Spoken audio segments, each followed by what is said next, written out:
Who doesn't love a walk through a dark forest? The sight of branches set against the low moonlight looking like all manner of dark and twisted claws reaching out of the night to grab at you.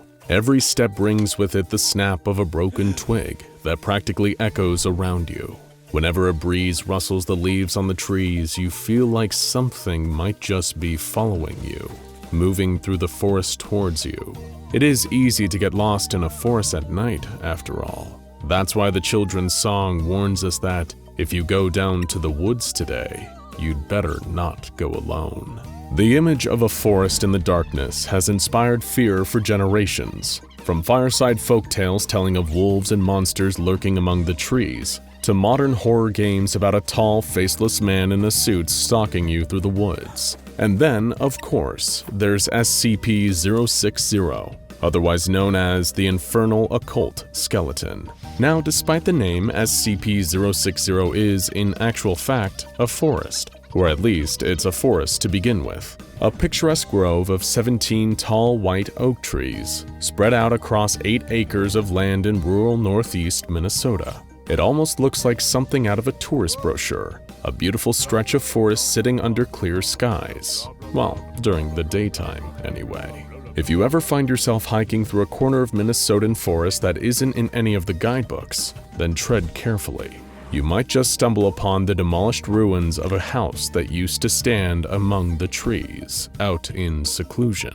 And a word of advice to you if you happen across this place: do not, under any circumstances, stop walking for a smoke break.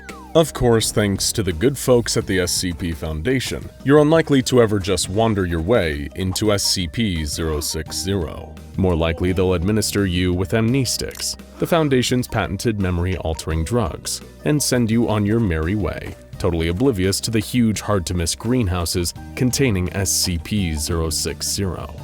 Beyond those glass walls, you might have caught glimpses of Foundation personnel watering the trees, carefully tending to each SCP-060 specimen.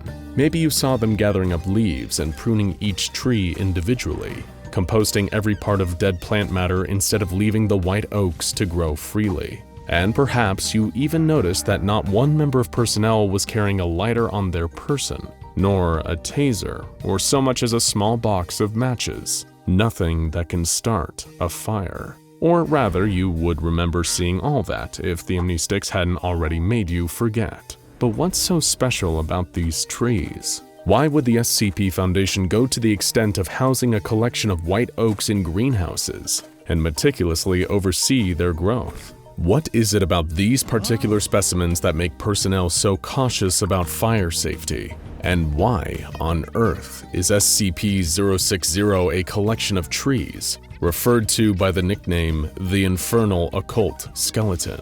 Well, the answer to all those questions becomes pretty apparent the moment any of the SCP-060 oak trees catch fire, and something comes hurtling out of the forest. That something is known as SCP-060-Alpha. Standing at just over 2 meters tall, the entity takes the form of an adult human skeleton. Much more than just a spooky, scary collection of bones, SCP-060-Alpha is fully animate, capable of moving of its own accord, without the aid of muscles or a nervous system.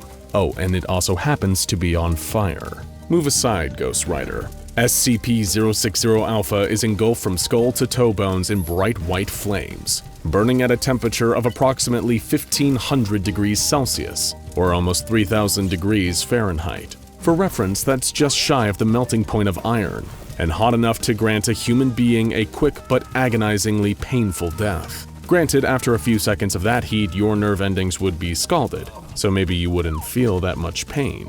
But 1500 Celsius is enough to burn the moisture right out of your skin, melt your eyeballs, and generally fry you to a crisp in a matter of minutes, if not seconds.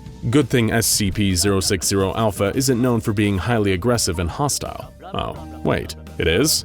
Not good. Upon manifestation, the burning skeleton will attempt to do as much damage as possible, and usually to whoever is closest. It can appear at any time, and after as little as 20 grams worth of one of the SCP-060 trees is burned. As if being actively hostile and burning hot enough to reshape metal wasn't bad enough, SCP-060 Alpha has also shown itself to be fiercely intelligent. The entity seems to retain knowledge whenever it manifests, and has gained a growing familiarity with the layout of the Foundation site that contains the SCP-060 Oaks. The Infernal Occult Skeleton's methods of attack tend to include throwing its entire body at flammable materials. However, it will avoid causing any damage to specimens of SCP-060. The skeletal entity can run at speeds up to 50 miles per hour. Now that's almost the same speed as a gazelle. Just picturing anything traveling towards you at that speed is horrifying, let alone something headed straight for you at gazelle levels of speed while also on fire.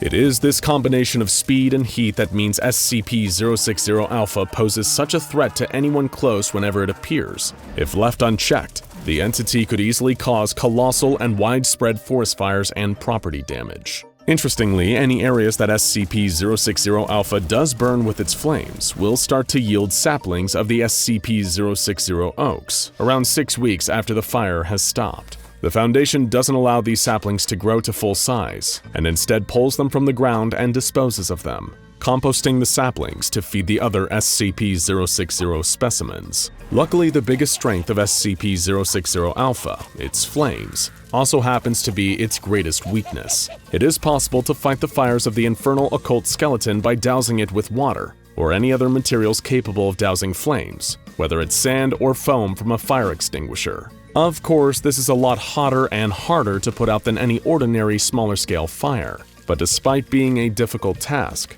it is not impossible. About 500 liters of water should do the trick if you've got a big enough bucket nearby. After that, SCP-060 Alpha will be weakened, gradually collapsing and turning into dust. However, if another part of an SCP-060 tree is burned and the entity reappears, it is believed that this will be the same Infernal Occult Skeleton, rather than a new version of the bone-burning being. So we have a grove of oak trees that manifest a flaming skeleton if they are ever burned. Maybe that's not the weirdest thing you'd see in a Minnesotan forest. But wait, there's something else. Cast your mind back a few minutes and you'll remember that we mentioned some ruins. The remains of a demolished house that used to stand secluded among the SCP-060 white oak trees. Knowing that the Infernal Occult Skeleton can appear from the oaks might make it obvious what happened to this house, but there's still a story to be told here. The house's owner was a man by the name of Jonathan Corhill. Now, Jonathan was something of an odd man, considered a bit of an eccentric to some.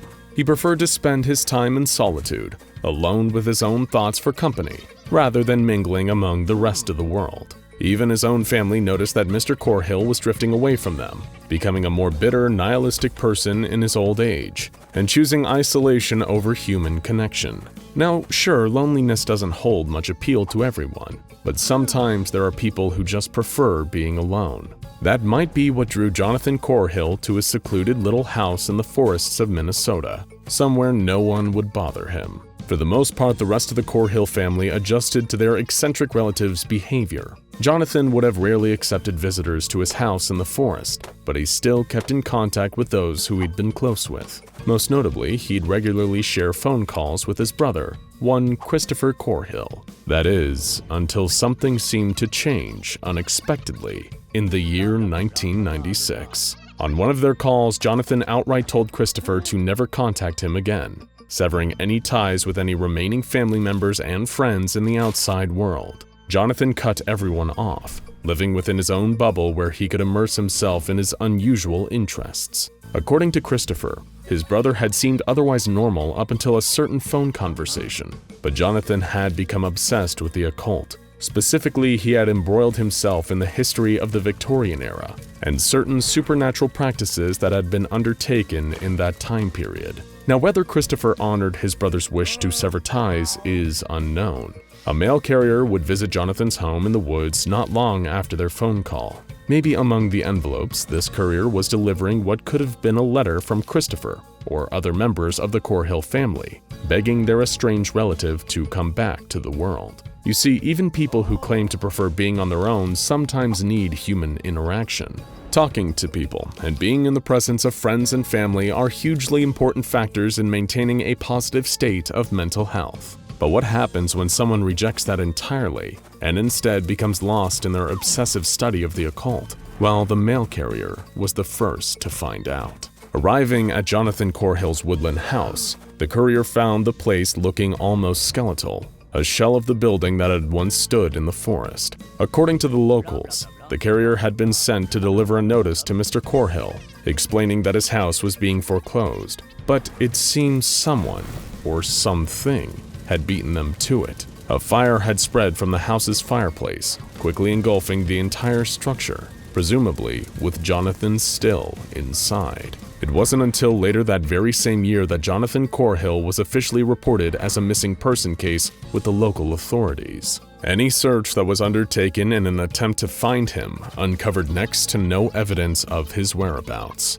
To this day, nobody knows for certain if Jonathan Corhill is dead or alive. His whereabouts are unknown. On the surface, it might be easy to make the assumption that the Infernal Occult Skeleton reduced the reclusive old man to nothing more than a cinder. It definitely seems plausible that Jonathan, collecting firewood to keep himself warm in his isolation, accidentally chopped down part of an SCP-060 oak, put it in his fireplace, and called forth the vengeful flaming bones. But perhaps we shouldn't be so certain. After all, Corhill's house wasn't entirely burned down, despite the entity normally trying to cause as much damage as possible whenever it appears. And on top of that, no human remains were found in the house. And the skeleton of SCP-060 Alpha had to have come from somewhere, right? SCP-060 offers a few warnings, and not just about the dangers of traveling through the forest alone.